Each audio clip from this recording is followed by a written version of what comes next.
Hoy, el principio de la educación social. Bienvenidos. En este segundo audio intentaremos posicionar cronológicamente en el tiempo esta educación social. Y si nos vamos al principio, lo que hablábamos de los clanes, cuando las personas no eran muy numerosas y no estaban muy bien establecidas, yo entiendo que el educador siempre ha sido el mismo. Siempre es un observador inteligente que se da cuenta de que a él le faltan características. Supongo que en aquellos tiempos podría ser la fuerza o la capacidad de cazar o la capacidad de buscarse la vida, pero su inteligencia les permite usar a otras personas que sí cuentan con esas condiciones con las que ellos no cuentan, serían físicas o de capacidades o tal. Entonces, él desarrolla una manera de hacer creer a la otra persona que necesita de su inteligencia y entonces establece una fusión, como hacen muchas especies animales. Entre los dos, yo te doy lo que tú necesitas y tú me das lo que necesito yo. Y se crea un vínculo. Y supongo que de ahí emanarían los líderes. Los líderes siempre han usado, si os fijáis en las tribus, en cualquier época de la Tierra, el líder está apoyado por una fuerza de personas que son fuertes físicamente. Hemos hablado en otros audios de guerreros, de personas con grandes capacidades para manejar y usar la violencia. Y entonces, manejando a esas personas, consiguen tener un brazo fuerte. Eso lo han tenido muchas de las religiones a lo largo de la historia. El brazo armado de la religión, en el caso de la religión católica, pues ahí estaban los cruzados, personas que eran guerrilleros, que eran mercenarios o expertos en la violencia, que formaban parte de la religión, de la iglesia, vamos a decirlo así. Y se les usaba para conseguir determinados fines que la iglesia en sí misma no podría conseguir por la ausencia de esas capacidades, de ese poder de la violencia y de ese manejo de la misma. Y entonces ese vínculo que se crea entre el listo y el fuerte se ha ido depurando con el paso de los tiempos. Entonces vemos que la realidad, ese educador, lo llamaremos así de ahora en adelante, es un personaje que no sabemos muy bien cuál es su origen. Hay muchas teorías al respecto. Podríamos hablar de algún apoyo por parte de entidades de otros planetas o de entidades de otras dimensiones. Muchas personas tienen la teoría de los arcontes, que si los reptilianos, que si, etcétera. Yo, como no tengo ni idea de nada de eso y desconozco por completo el pasado, porque no estuve allí, y si estuve ya no lo recuerdo, pues hablaremos de lo que yo entiendo desde mi humilde criterio, y aún así pues diremos eso que vemos, cómo se ha creado un vínculo, una asociación, una simbiosis entre un tipo de personaje en la tribu y otro tipo de personaje, y entre ambos, juntos, consiguen una nueva forma que es poderosa, poderosa a los ojos de los débiles. Esto hay que tenerlo claro. Siempre el poder, la fuerza, siempre está sometida a la visión de la debilidad del que mira. Dicho esto, y para que quede asentado como una de estas premisas de historia, pues vamos viendo cómo esa es la historia. Una asociación entre un tipo de personas y otro tipo de personas inducidas o educadas o enseñadas, no sabemos muy bien por quién. No sabemos si por sí mismas, no sabemos si la necesidad fue la que llevó a estas personas a crear toda esa paranoia, o como otras personas piensan o dicen, esas teorías de las que hablamos puedan haber sido inducidas por otras mentes, no lo sé.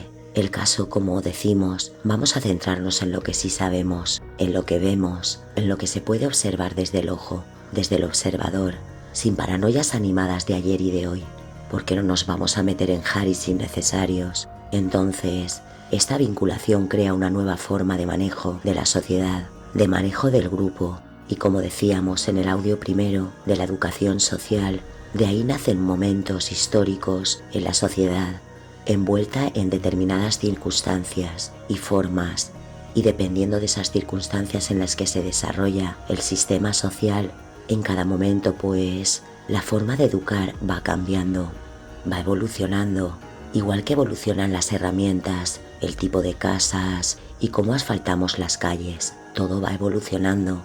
Y todo va cambiando, dependiendo de las necesidades del usuario. Entonces, aquí vemos que la segunda parte es eso, cómo esa educación social se convierte, se maneja o se transforma de acuerdo con las necesidades. Las necesidades primero del educador y segundo las necesidades obligadas por los cambios sociales, por los cambios en la cultura y en la manera de creer de las personas. En el principio era muy fácil manejar. El educador tenía un entorno natural rodeado de cosas que no se comprendían. Un rayo, un eclipse, una ausencia de caza, una plaga, una sequía. O sea, había una serie de cosas que ocurrían de forma natural, que siguen ocurriendo hoy en día de la misma forma, pero ya no creemos lo que creíamos en aquellos momentos. Pero el observador, el educador, que era muy listo, usaba esas condiciones y esas cosas que ocurrían para transformarlas o dibujarlas de la manera que él pudiera convertirlas en herramientas para su educación. Si había una sequía, él rápidamente cogía a dos tontos y les decía que hablasen de castigo de Dios o no sé qué, porque los dioses nos han quitado el agua para castigarnos por malos, por ejemplo. Y esos dos chivatos iban a la calle y hablaban con gente. Ah, esto es por esto, y establecían una corriente de pensamiento, y de escucharles mucha gente acababa creyéndoles y acababan hablando también en la misma forma. Entonces ya no eran dos chivatos hablando, eran 100 o 200 personas hablando del castigo de Dios, no sé qué y tal, y se establecía una corriente de pensamiento, y luego aparecía el educador con la respuesta y decía lo que hace falta aquí. Es un sacrificio para que Dios vuelva a ponerse contento, y así que vamos a coger a una virgen, y elegían a una niña de la tribu, y ese era el sacrificio para que Dios estuviera contento. No sabemos por qué lo hacían. Aquí, en este fenómeno que escuchamos ahora mismo, pueden entrar muy bien todas esas teorías de reptilianos, de arcontes y de tal, seres dimensionales que necesitan del dolor y del sufrimiento como aportamiento energético para su historia o para su propia natura. No lo sé. El caso es que bueno, esto es lo que ocurría. ¿Por qué razón? No lo tengo muy claro. ¿Cuál era la energía inductora? Tampoco lo sé. ¿Cómo sería esa historia? Hay un montón de teorías, pero a mí las teorías no me dicen nada. Solo me dice que son formas de entender una realidad que suelen estar basadas en ningún conocimiento, pues lo dejamos así.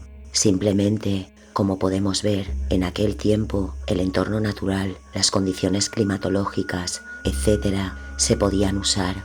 El listo, el educador, veía que esas condiciones podían servir y les doy la vuelta, las coloco de una manera y las digo de una forma concreta. Puede parecer que Dios está enfadado y qué tal. Y bueno, primero, evidentemente, ellos mismos habían creado el concepto de Dios y un tipo de Dios. Eso era básico y súper importante. No se nos puede olvidar porque ha definido la vida de las personas durante miles de milenios. ¿Quién era Dios? ¿Cómo era Dios? Yo que vivo en un país católico, pues he escuchado muchas veces esa frase de Dios creó al hombre a su imagen y semejanza, y desde niña siempre me he preguntado si era así o era justamente a la inversa. Puede ser ambas cosas, ¿verdad?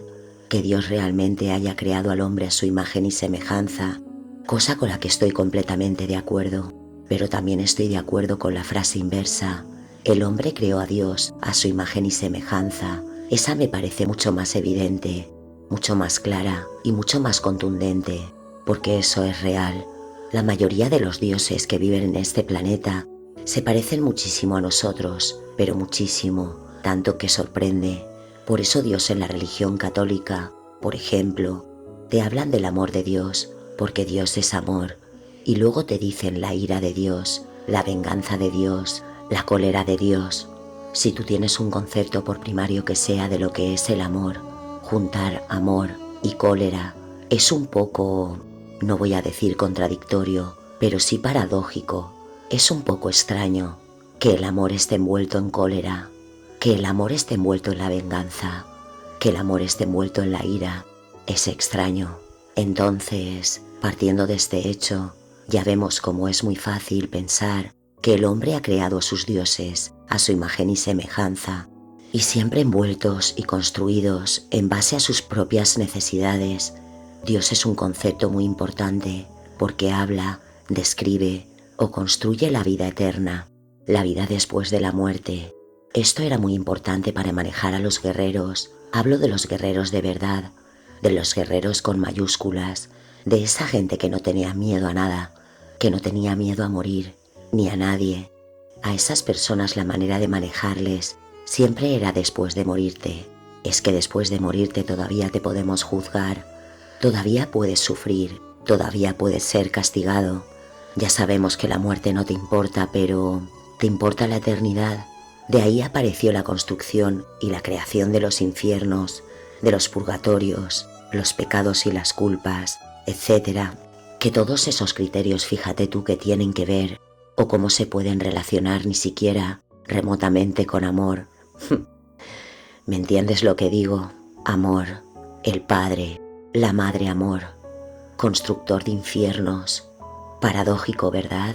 Contradictorio, absurdo incluso. No tiene mucho sentido.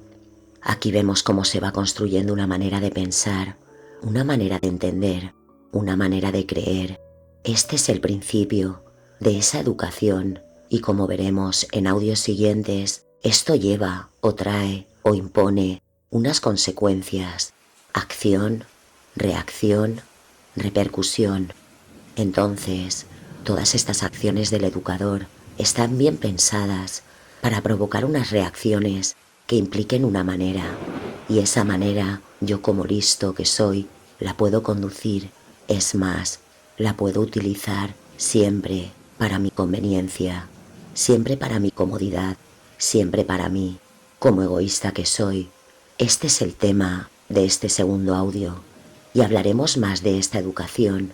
Y hasta entonces, que nunca se te olvide que tú eres grandioso, un gran Dios, habiendo olvidado serlo, por y para la evolución.